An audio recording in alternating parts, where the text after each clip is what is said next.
Hi, Aunt T here, And Dino. letting you know that we're back for session 2. I have no idea what questions Dino has for me today, but it's up to him to toss them out. Well, I know it's audio podcast. It's going to be a hard one tonight because we're doing everything in Braille. Just joking. I'm joking you. Well, we started already. I'm going to ask Teresa what's up with her thing with tigers. Tigers are great. And I think if all the big cats got together and fought, I think tigers would win. Just by the way they look. Secretly, I want the lion to win because he's king of the jungle. Wow. But it just looks like a big Bengal tiger would kick everybody's butt. The biggest big cat in the world is the Siberian tiger. Bengal's one of the smaller tigers, like the Sumatras that we've got over here at the zoo. Mm-hmm.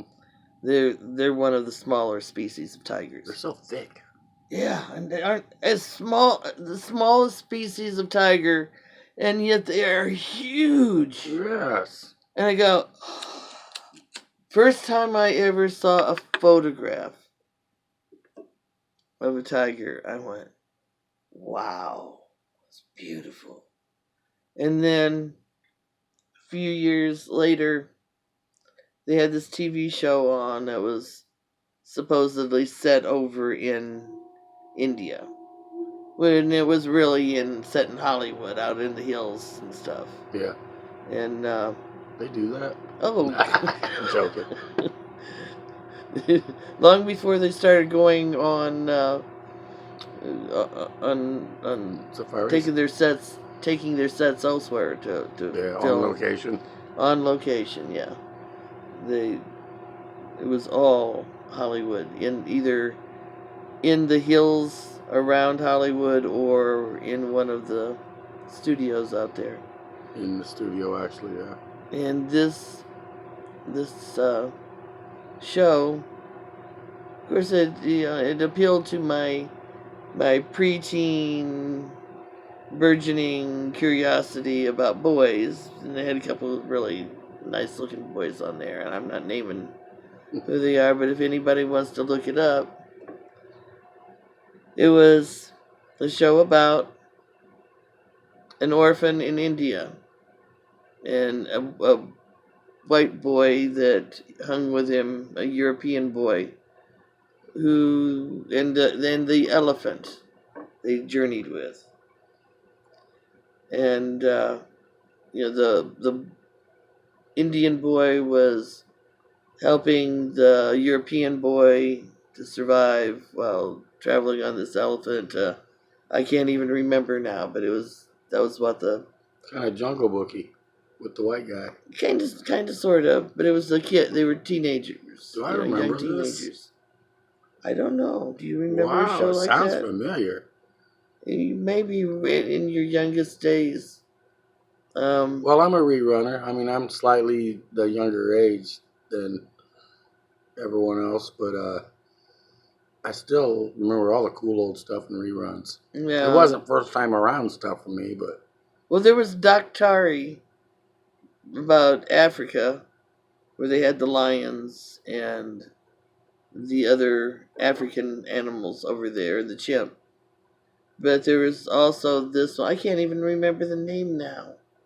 That is crazy. But we'll have to look that up and talk about it later on another episode. Maybe, but they not only did they show me the amazingness of the Indian elephant, but they showed the tiger supposedly in action, but it was really them staging it for the film. Oh yes, yeah. But the more I saw of the tigers, the more amazed I was by them, and it just felt right to have them around me. It's like my spirit animal. I was just going to ask, what category of souls do they have? Do they have human souls? No, I don't think so. They've got like wolf and shark. Okay. Um, While we're in that category again, what's the difference? it's not a difference in the soul itself. It's a difference in the body that we're born into, because their brains are built differently than ours. Their bodies and vocal cords are different than ours, and so they process the world just as complexly, as complexly as we do, but in a completely different way. And to them, the main thing is the survive, procreate, feed. You know, There you most. go. I'm sure we'll be on that subject many times over every one of the Yeah, sessions. there you go. But This is what I wanted to ask you that I wouldn't ask you earlier. What is the first time that you thought or knew or had to acknowledge that your mind goes there as far as the spirit, afterlife, whatever world? Did you see something? Did you feel something? Did you just have to? the first time I was unable to, blow it off. Yeah, that's what I'm asking. Um, there are a few times I came close, but what took me over the edge was going to a hypnotherapist and asking her to help me access suppressed childhood memories. She was counting me down. First of all, I had trouble getting to her. Went to the wrong address. Mm-hmm. My car messed up, and she had to come to me because I was at her home address instead of her newly opened office. And so she had to come to me while her hubby worked on my car. Oh, Love that woman, by the way. I'm not naming her because she doesn't want anything like that. She told me a long time ago. But when she started counting me down in the first hypnotherapy session, she got to 4. Well, no, actually, she counted down from 10. She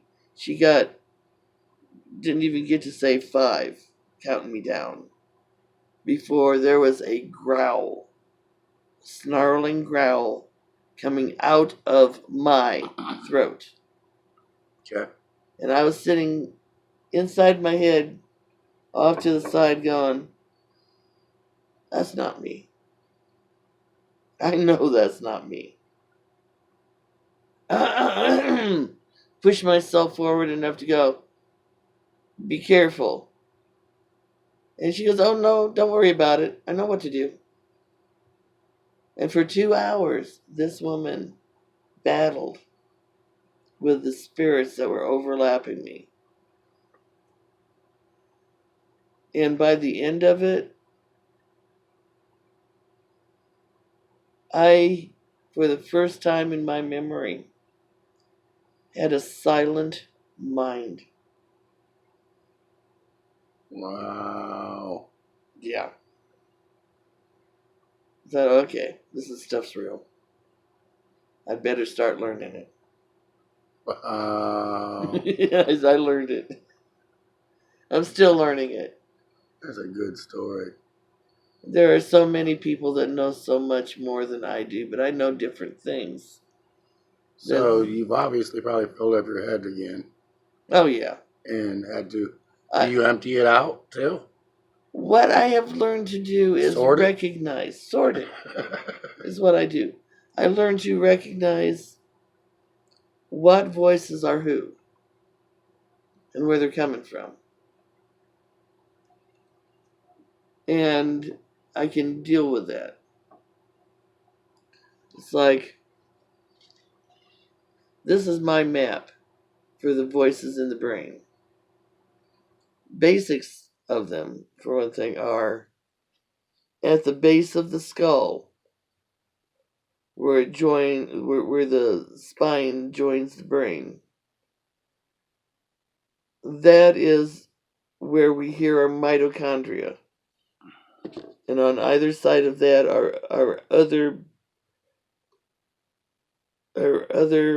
symbiotic systems that help our bodies run right. We hear them as our own voices, but they are our symbionts. They are here because they need us, we need them. And together we do good. If anything of them is off balance, then we can get sick. Just thinking about it, I think I have 3 thems in me. I have a them that can stand up in my own voice, like you said. Yeah. And know exactly what I need to do that day to make me happy, to make me feel like I did what I had to do. Yeah. And what I need to do, actually, I could probably plan it that day for the rest of my life. That knows exactly what to do and where I need to be, and it's completely obvious to this guy. That's me, one of the me's. Yes. And there's the guy that goes off and does the lazy, weird, selfish stuff and knows he's doing bad, and he knows he heard what the nice guy that knows what's going on said, but he's still got to get his little bit of time in there and do his thing. But he's not wanting to hurt nobody, never wants to hurt anybody. Then there's the guy in the middle that goes, I almost got that list done of what the guy that's got it going on said. If I can bust a little bit of time off to do what this guy once lays around said, make us all happy. And I think I got like 3 me's in there. Everybody does. Those are the 3 basic. But none of the me's are even slightly mean. They're all... That's good. Even the one that wants to laze around and be selfish and do his own thing, even though he knows he should be more productive. It's none of it is in bad intent.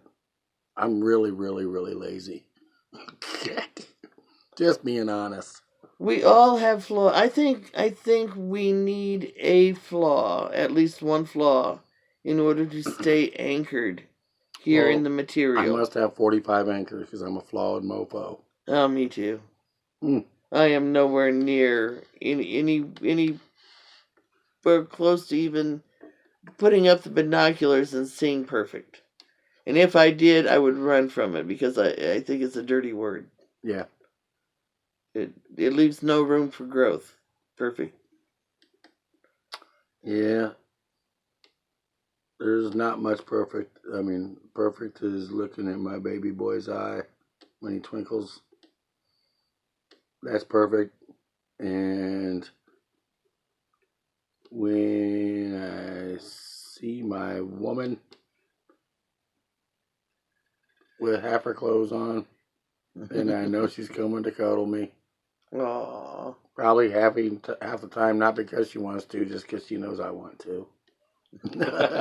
But yeah, good wife. That's she's awesome. That's perfectness. Yeah, she's the one.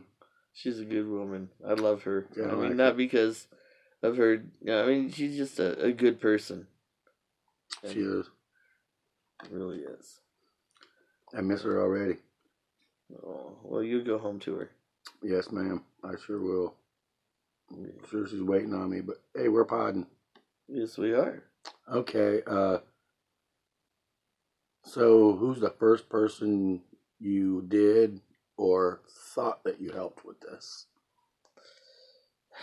Because I know there's a lot of people that think it hinders you and you're off your block for even saying that you're spiritual in any way.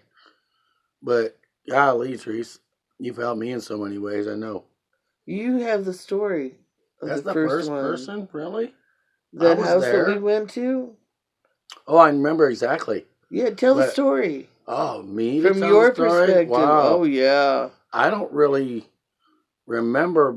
Well, I'll fill in that. Okay, tell the point to how we got there, because get us there, and then.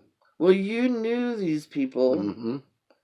and you knew something was wrong. They told you something was scaring them. And I said my aunt might want to check this out.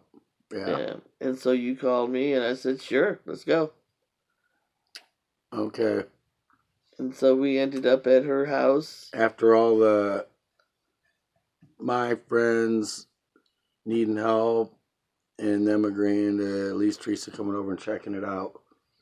That's all the blank part to me, because the actual physical being there and kind of believing for the first time that, wow, something's not right, is, I think that blew my mind off completely about how we got there and why we were there. And Well, but I that, was going to say, you set it up, hon. yeah, see, I don't remember none of that, because Well, the actual, I don't believe it, I don't believe it, I don't believe it, this is crazy, you got to show me something. Then the candle going out and the mirror on the table and the stuff moving, the candle moving and not going out but blowing and just moving. And and then the boy. yeah, no, yeah, I was trying to get to the boy, Oh, but yeah. I mean, this is And the me. dog, wasn't the dog pacing?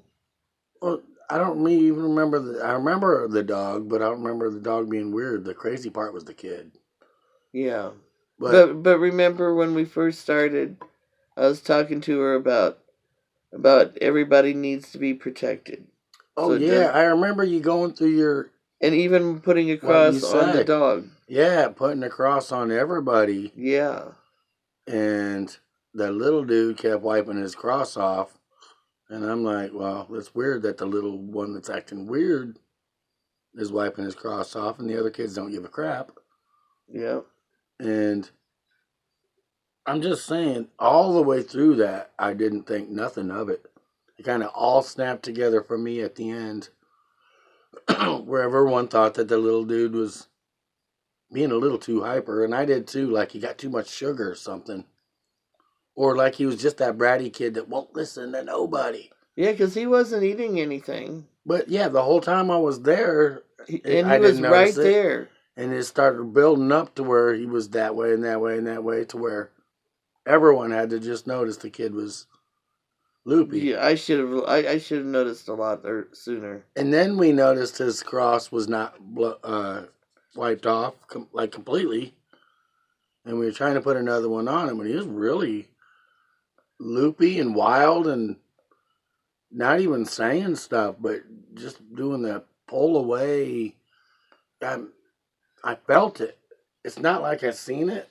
I went from denying everything that's there, wanting to be done with it and just go home because it's all bullcrap, to wow, right there it was in my face. The kid didn't fly up in the air or get crazy or nothing, but something was bothering that kid. We got that other cross on him, marked in ink probably, or ash or whatever. We can't Ink. remember. I can't. Okay. Ink. But Teresa, you just got mad right there and you went, this is bullcrap. Nobody can touch anybody in here, and especially if you're touching this kid, you have no right. You need to get out right now. And all of a sudden, that kid's attitude just, wow. After you just top of your lungs, I'm like, okay, is this getting out of control? What did I start? Right? And then it was over. And I went from this is all bullcrap to, wow, there might be something to this. My mistake, though. Having the kids there. Well, yeah, that was a mistake too. But I think if they weren't there, then whatever it was would have traveled with them away from there. They were already being clung to. But my mistake was not wrapping the spirits up in unconditional love like I've learned to do since. unconditional love from the inside out, outside in, cleaning them, and just giving them no choice. If they attacked by overlapping that child, they crossed the line. They should have had no choice but to go home to the light, and I did not do it back then because I did not know. Aww. So I have no doubt that whatever it was came back, was pissed off. They Not just cool. didn't say anything. Cool, but not cool. Yeah. Exactly. Well, see, I've learned. And even if you don't clean them like I do, just giving them a place to go, showing them that they can go to the light,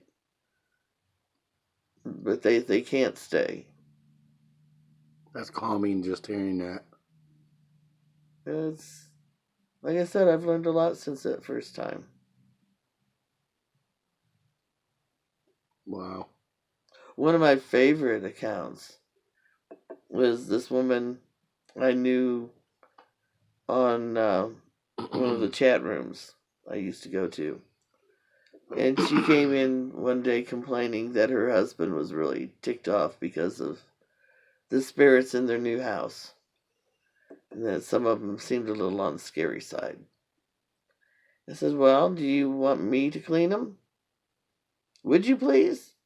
Clean my house of them? I go, sure. You want me to? I'll clean them all out. And by this time, I knew how to gather them in, unconditional love, clean them, get them to the light where beings that they love are waiting for them. And within a week, she contacted me again and goes, can I have some of them back? So, excuse me? It's too quiet in my house. I know my husband doesn't want them, but I do. I go, okay, hon. I said, just in your mind's eye, create a sign for the spirits and post what you will accept. And see yourself putting it in your front yard. And she goes, okay, thank you. And then a while later, she goes, my husband decided to move out, but I'm staying. Wow. What a story. I go, oh, man. That's crazy. The house was too clean. Yeah, Cleaning house. exactly. Well, what do you think? Should that be it for the night? We got 22 minutes or counting. Yeah. Unless you got something else you want to ask first. I was ready to roll on to something else, but I like to keep them somewhere around 20 minutes. Okay. I think I'm going to write some stuff down, ask next time, because I could probably go on 20 more minutes about what I need to ask you next. So, everything I say could be bullshit, but when we talk about memories, things that happened, those can't be bullshit because we experienced them. yeah. Even if somebody else says they are. Everything I say is just what I saw and what I believe in my mind. Yeah.